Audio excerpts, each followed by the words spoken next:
कितना विवादास्पद है। लोग बाग कुछ लोग कहते हैं कि जी आर्य आर्य भारत में विदेशी आक्रमणकारियों के रूप में आए। और जब इन इतिहासकारों से पूछा जाए कि सर मान लिया किस राष्ट्र से आए, चुप। आक्रमण के साक्ष्य क्या क्या हैं, चुप। यहां आकर उन्होंने किससे युद्ध किया, चुप। चुपम चुप, कुछ एक शब्द नहीं बोलेंगे। बस आर्य बाहर से आए, बकवास कर दी। और फिर यही लोग आगे जाकर आपको पढ़ाते हैं, किताबों में लिखते हैं, जो वामपंथी इतिहासकार हैं, कि भारत पर प्रथम विदेशी आक्रमण, यही लोग आगे जाके लिखते हैं इस बात को कि जी भारत पर प्रथम विदेशी आक्रमण, याद रखिएगा, ये कहते हैं कि ईरानियों का हुआ, ईरान के हकमानी वंश का हुआ। अरे तो भाई जब आप इस बात को बोल रहे हो कि आर्य विदेशी आक्रमणकारी के रूप में आए, तो प्रथम विदेशी आक्रमणकारी फिर आर्य होने चाहिए। फिर आप ईरान की क्यों बात कर रहे हो, आर्य तो बहुत पहले आ गए। इतिहास की सबसे बड़ी समस्या ये है। और आज की मतलब मुझे ताज्जुब होता है इस राष्ट्र की आत्मा के साथ जितना खिलवाड़ अंग्रेजों, और उसके बाद जो उनकी जो ये औलादे आई काली चमड़ी वाले जो अंग्रेज, मुझे बड़ी नफरत है अंग्रेज इंग्लिश को, या मैं उनको गलत नहीं मानता हूं, लेकिन इन लोगों का जो कॉन्सेप्ट था, अच्छा चलो इनकी तो मजबूरी थी, ये जो अपनी काली चमड़ी के जो ये आधे अंग्रेज पैदा हुए हैं, इनकी क्या मति मारी गई है कि उन झालर के द्वारा जो भी बकवास की गई आप उसे क्यों उठाते हो। तो प्रथम विदेशी आक्रमणकारी जो जो हैं वो ईरानी हैं, और उसके पश्चात फिर जिसका सबसे शक्तिशाली आक्रमण हुआ था, जिसको हमारे को कहा गया है द ग्रेट अलेक्जेंडर, राइट, इसको पुकारा जाता है सिकंदर महान। लोग बाग इसको कहते हैं जी ये विश्व विजेता था। हो माय गॉड, विश्व विजेता, वल्लाह क्या बात है।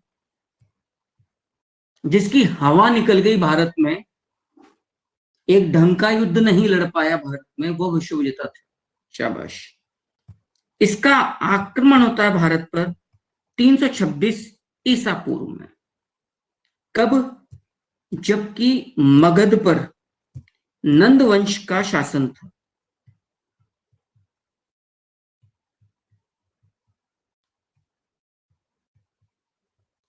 याद रखिएगा, मगध पर जिस जबकि नंद वंश का शासन था। सो पहली बात तो मैं आपसे रिक्वेस्ट करूंगा, सीता जी भी आ गई हैं, कि इस पूरी बात को ढंग से एक बार आप लोग देख लें, उसके बाद फिर अपन अपनी बात को आगे बढ़ाएंगे। सबसे पहले तो जी इसे देख लें आप लोग।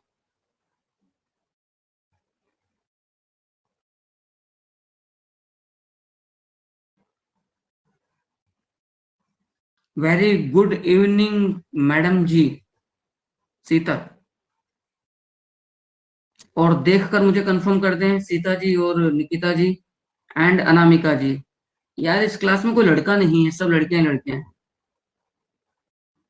कि अपन फिर अपनी बात को और आगे लेकर चलते हैं। चलिए, समझ में आ गया है। अब मैं सारी बात को एक नक्शे के द्वारा आपके सामने रख रहा हूं। उम्मीद करूंगा कि सारी बात आप लोग ढंग से समझेंगे जो मैं पढ़ाने आपको जा रहा हूं।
Right.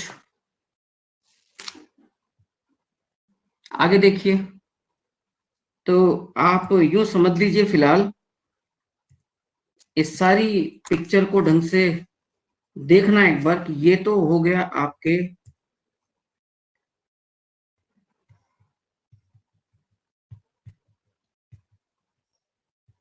Bay of Bengal. Sita, कल की क्लास समझ में आ गई थी अच्छे से मैम? और ये है आपका अरेबियन सी।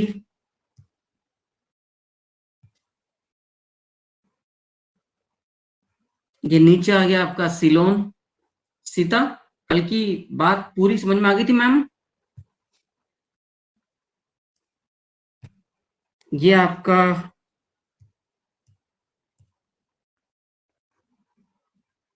गंगा यमुना दोआब, नर्मदा, ताप्ती, कृष्णा कावेरी,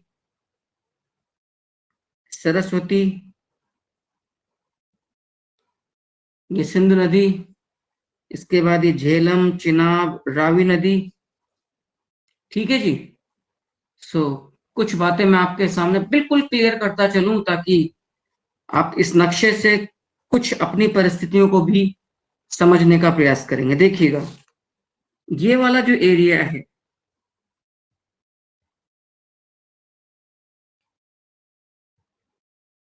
ये है बलूचिस्तान। क्लियर है? ये वाला नदियां तो फिर हो ही गई। ये पूरा जो एरिया है, ये है आपका चाइना। ये जो एरिया है यहां पर, ये है आपका ईरान। ये जो एरिया है,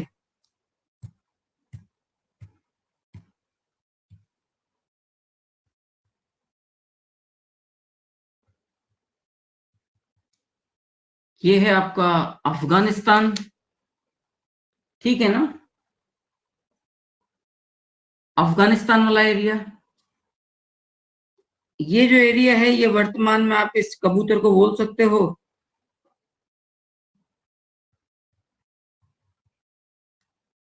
पाक। नाम तो पाक है, बाकी तो आगे मैं क्या बोलूं। अब आप यहां पर इस बात को समझने का प्रयास करना कि इस जमाने में सबसे शक्तिशाली जो एम्पायर है वो कहां पर है।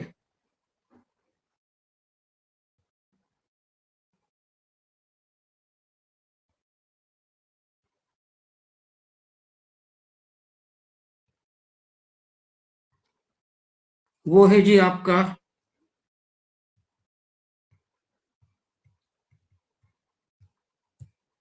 मगध।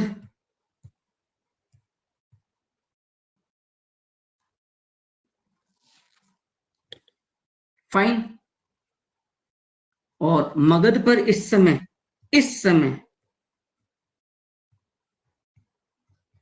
जिस वंश का शासन है वो है नंद वंश। ठीक है ना? नंद वंश। आगे आप देखिएगा, भारत के बाहर की स्थिति, वर्तमान भारत के बाहर की स्थिति उठा लूं तो भी आप लोग देख लीजिए। यहां पर है आपका तक्षशिला।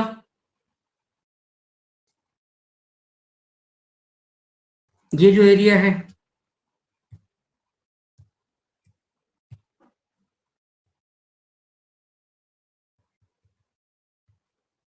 टैक्सिला, तक्षशिला। और आपको अच्छे से मालूम है कि इस एरिया में दुनिया का प्राचीनतम विश्वविद्यालय था। दुनिया का प्राचीनतम विश्वविद्यालय था इस एरिया में।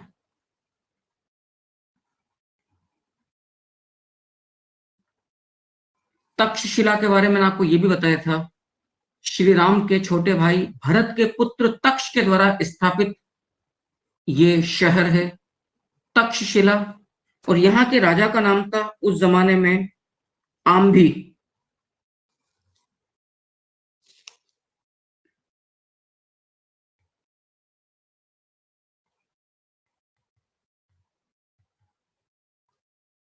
विश्वविद्यालय कहां पर मौजूद है जी?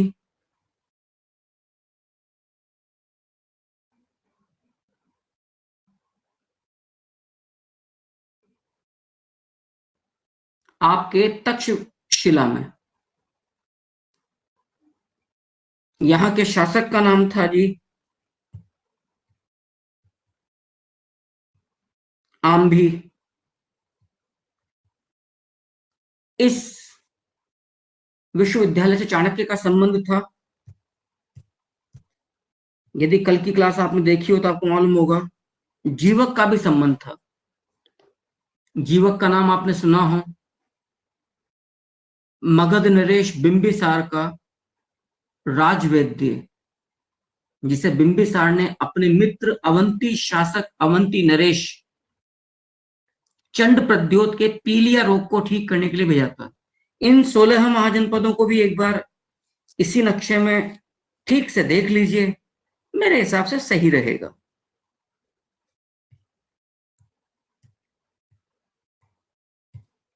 तक्षशिला, गांधार,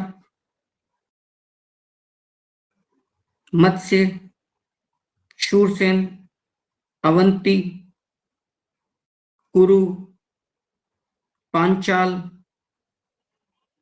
चेदी, वत्स, कौशल,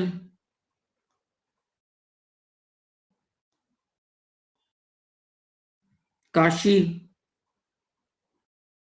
मल्ल, वृज्जी। मगध तो रेड में दिख ही रहा आपको।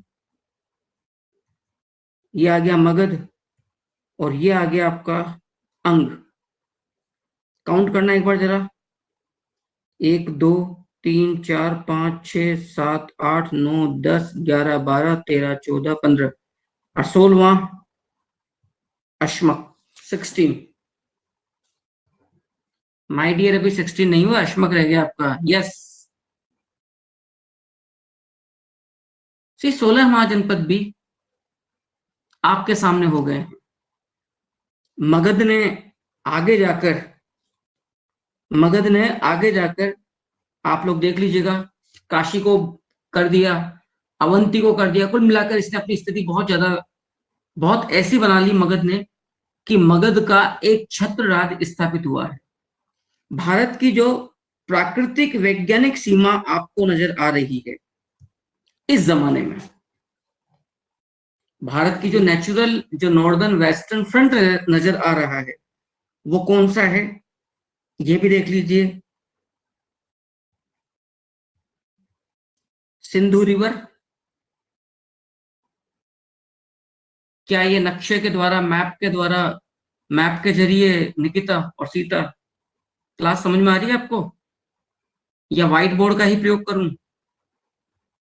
लिख कर समझाऊं या नक्शे से ज्यादा अच्छे से समझ में आ रहा है? बताइएगा तो भैया एक बार। आ रहा है समझ में निकिता? मैंने सुना था निकिता को स्लाइड से ज्यादा समझ में आता है, मैंने सुना था ऐसा। अब निकिता बदल गई हो तो बात अलग।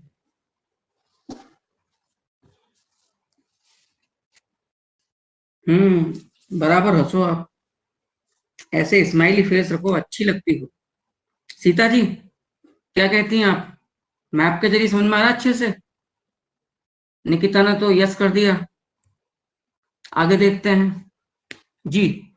अब आप गौर से देखिएगा, यहाँ नंदों का शासन है। चाणक्य तक्षशिला विश्वविद्यालय का एक आचार्य है। एक घटना सामने आती है कि तक मगध का जो राजा था धनानंद, मगध का जो नरेश है,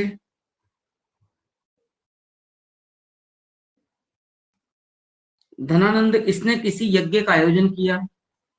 उसमें चाणक्य भी पहुंच गए। चाणक्य का वहां अपमान हुआ, तो इस ब्राह्मण ने अपना अपमान होने पर प्रतिज्ञा धारण करी। प्रतिज्ञा धारण करी और स्पष्ट तौर पर चेतावनी दी, स्पष्ट तौर पर चेतावनी दी नंद को धनानंद को कि जब तक तेरे समूल वंश का मैं नाश नहीं कर दूंगा, अपनी शिखा नहीं बांधूंगा।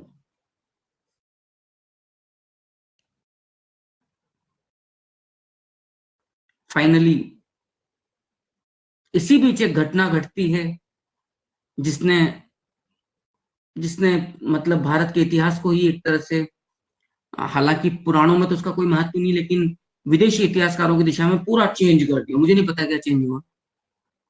सिकंदर जो मकदूनिया यूनान से अपने ख्वाब पाले हुआ था, हालांकि जो मैंने कहा कि भारत पर प्रथम विदेशी आक्रमण कहां से हो रहा है,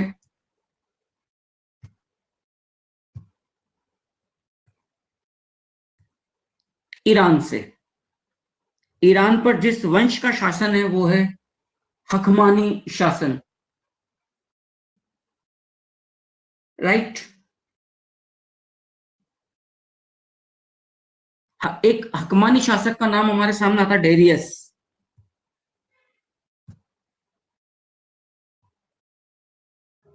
ईरान का हकमानी शासक डेरियस, जिसको दारा भी कहा गया है। इसके बारे में बात आती है कि इसने 517 ईसा पूर्व में कोई नौसैनिक अभियान भेजा था। कुल मिलाकर यहां पर आप मुद्दे की बात ये कह सकते हैं कि 330 ईसा पूर्व के आसपास तक सिंधु के आसपास के क्षेत्र के बारे में कहा जाता है कि यहां पर ईरानियों का शासन था। और जब सिकंदर ने भारत पर आक्रमण किया, बीच में उसको ईरान की सेना से लोहा लेना पड़ा, बीच में जब उसे ईरान की सेना से लोहा लेना पड़ा,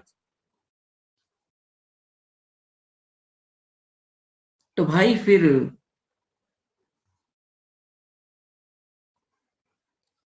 ईरान की सेना का जब युद्ध यूनान की सेना से हुआ, सिकंदर की सेना से, तो ये बात सामने आती है कि ईरान की तरफ से भारतीय सैनिकों ने भी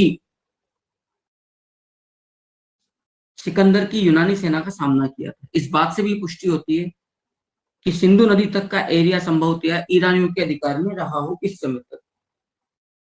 तो यदि यह प्रश्न आ जाए कि भारत पर प्रथम विदेशी आक्रमणकारी कौन थे, तो आपका आंसर होगा ईरानी। किस वंश का आक्रमण हुआ? हकमानियों का। किस शासक का आक्रमण हुआ था? डेरियस या दारा का। लेकिन हमें पुष्ट कुछ प्राप्त नहीं होता है। खैर, सिकंदर ने ईरान को जीत लिया, और ईरान को जीतने के पश्चात सिकंदर जिस रूट से भारत के अंदर प्रविष्ट होता है, वो रूट है खैबर दर्रा। याद रखिएगा, वो रूट हमारे सामने आता है खैबर दर्रा। और खैबर दर्रे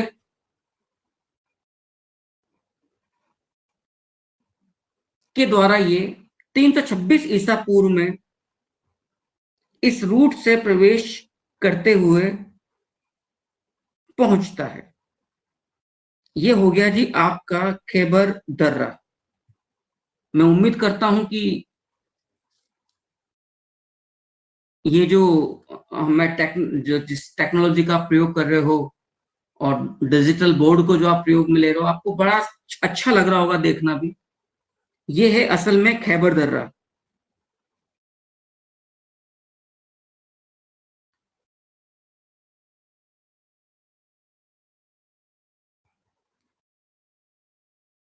राइट। इस खैबर दर्रे के द्वारा सिकंदर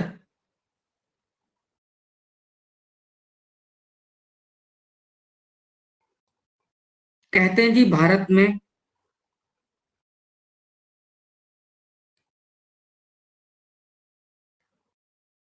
एंटर होता है। चलिए जी, मान लिया, ठीक है। एक बात और याद रखना कि चंद्रगुप्त मौर्य या नंद वंश, यानी कि मगध और सिकंदर के बीच में कभी कोई युद्ध नहीं हुआ। दिल के फफोले जल उठे सीने के दाग से, इस घर को आग लग गई घर के चिराग से। आप समझिएगा इस बात को, ये बात मैंने क्यों कही। जब ये व्यक्ति यहां पर आया तो उस समय कई छोटे मोटे राज्य इस एरिया में मौजूद थे, जिन्हें आप गणराज्य कह सकते हैं, छोटे मोटे उत्तर पश्चिमी सीमांत एरिया में। इन छोटे मोटे राज्यों ने डटकर सामना किया सिकंदर का विदेशी आक्रमणकारी का। आहा, निकिता, सो डटकर सामना किया। और यहां पर एक बड़ा प्रसिद्ध युद्ध हुआ इसी एरिया में, पोरस के साथ। पोरस के साथ याद रखिएगा। तो पोरस के साथ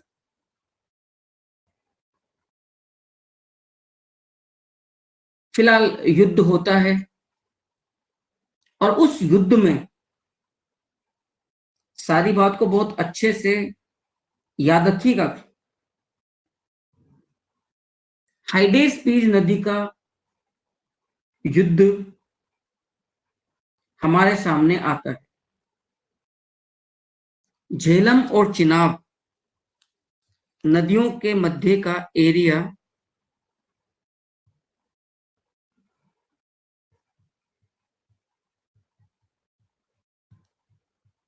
राजा पोरस का था। झेलम एवं चिनाब नदियों के मध्य का एरिया। पोरस और आम्भी साथ साथ साथ साथ तक्षशिला युद्ध में, तक्षशिला विश्वविद्यालय में पढ़े हुए हैं और चाणक्य के साथ ही हैं। लेकिन जहां पोरस सिकंदर का सामना कर रहा है,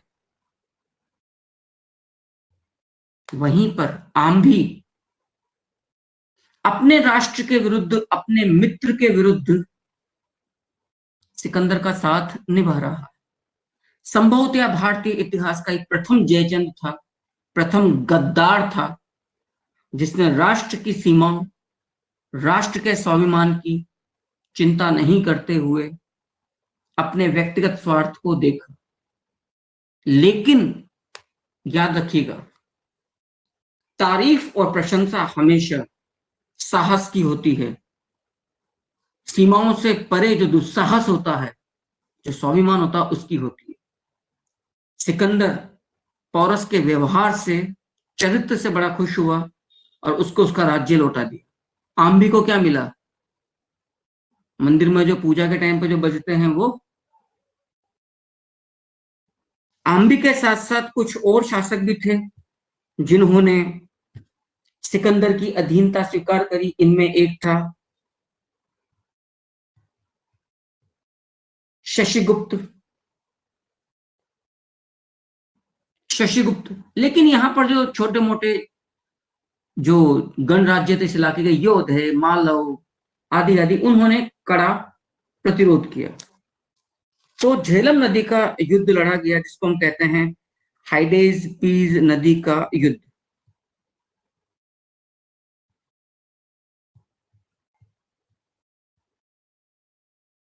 और ये युद्ध लड़ा गया है 326 ईसा पूर्व में। सारी बात को अच्छे से याद रखिएगा। 326 ईसा पूर्व में यह युद्ध अच्छे से लड़ा जाता है। फाइन। तो आप यहां पर देख लीजिए, एक मैं काल्पनिक तौर पर यदि ये बात को समझाना चाहूं आपको, तो ठीक से आप समझ लें कि मोटे तौर पर आप इस लाइन को मानकर चल सकते हैं झेलम।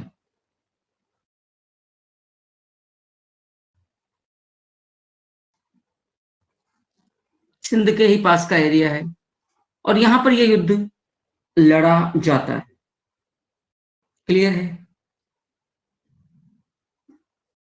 आप लोग ये बात भी बहुत अच्छे से देख सकते हैं कि इस पूरे इलाके में यूनानियों ने कितना उत्पात मचाया होगा उस जमाने में। पोरस को उसका राज्य वापस लौटा दिया गया और पोरस ने फिर सिकंदर से मित्रता हासिल कर ली। इस झेलम नदी का जो युद्ध लड़ा गया, जिसको आप हाइडेस पीस नदी का युद्ध कहते हैं, इसकी विजय के उपलक्ष्य में सिकंदर ने एक नया नगर बसाया, जिसको आप कहते हैं इस इलाके में, आप यूं समझ लीजिए, इस इलाके में जो नगर बसाया वो है असल में बुकाफेला, निकैया, निकैया एवं बुकाफेला। तो आप यूं समझ लीजिएगा कि इसको मैं ग्रीन इंक से लेता हूं। इसी इलाके में इसने निकैया और एक और नगर इसने बसाया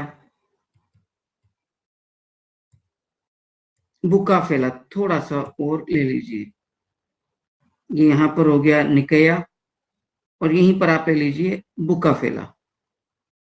दो नगर ये बसा रहा है।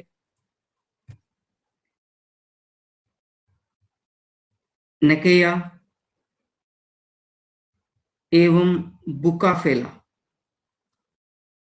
बुकाफेला सिकंदर के घोड़े का नाम था, जिसकी इस इलाके में मृत्यु हो गई थी, झेलम के तट पर। तो झेलम के तट पर इसने बुकाफेला नगर बसाया और झेलम के ही किनारे पर इसने निकैया या निकेया, निकेया का मतलब होता है विजयनगर। निकेया का जो शाब्दिक अर्थ है यूनानी भाषा में है वो है जीत का नगर, विजयनगर, जीत का नगर या विजय का नगर। तो ये नगर बसाया इस पूरे के पूरे एरिया में।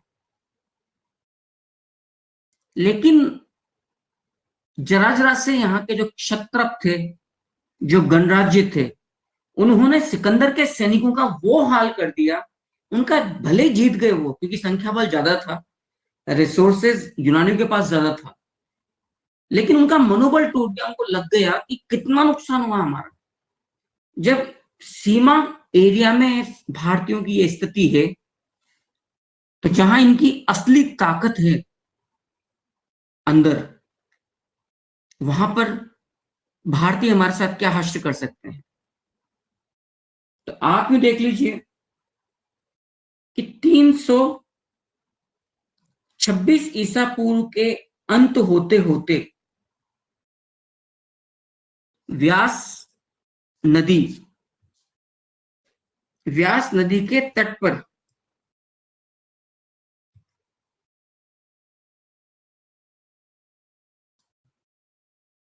व्यास नदी के तट पर आकर सिकंदर के सैनिकों ने साफ कह दिया, स्पष्ट लहजे में सिकंदर को कह दिया, हमसे नहीं हो पाएगा।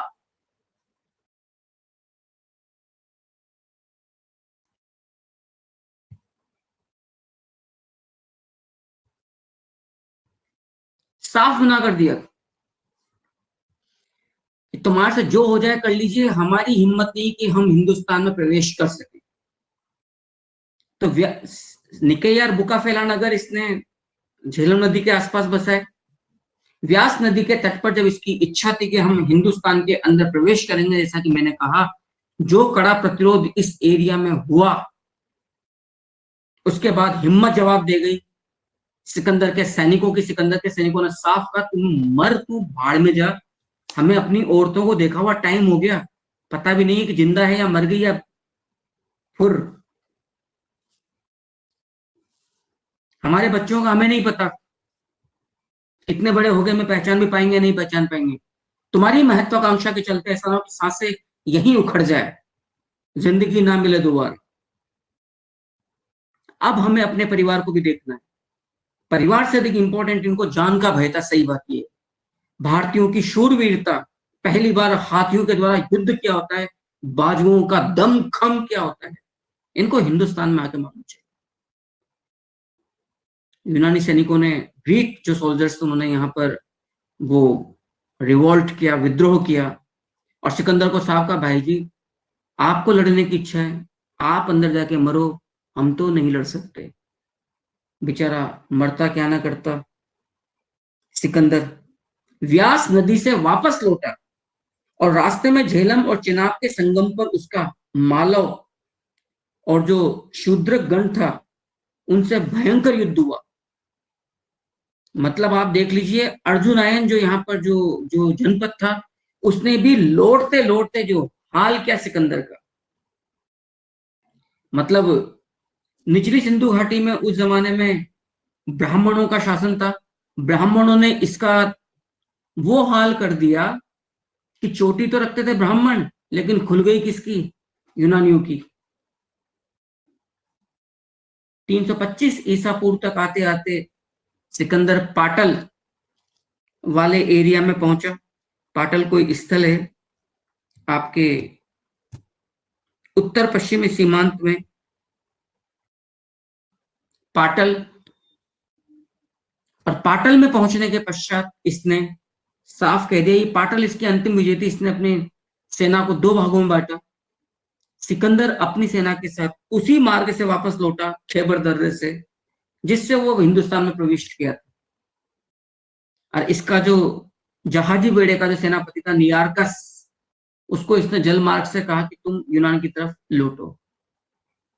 ये सिकंदर की पूरी कहानी जी आपके सामने है।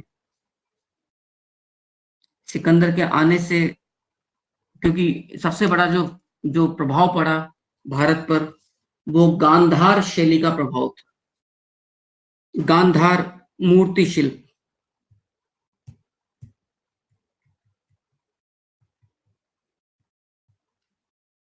जिसको आप हेलेनिस्टिक आर्ट के नाम से भी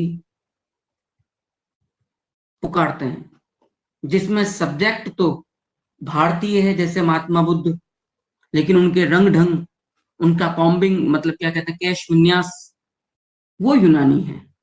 तो यूनानी और भारतीयों, भारतीय कला, मूर्ति कला का सम्मिश्रण, गांधार या हेलेनिस्टिक आर्ट, जो उत्तर पश्चिमी सीमांत एरिया है वहां पर आपके सामने आता है। ये सिकंदर आक्रमण समाप्त।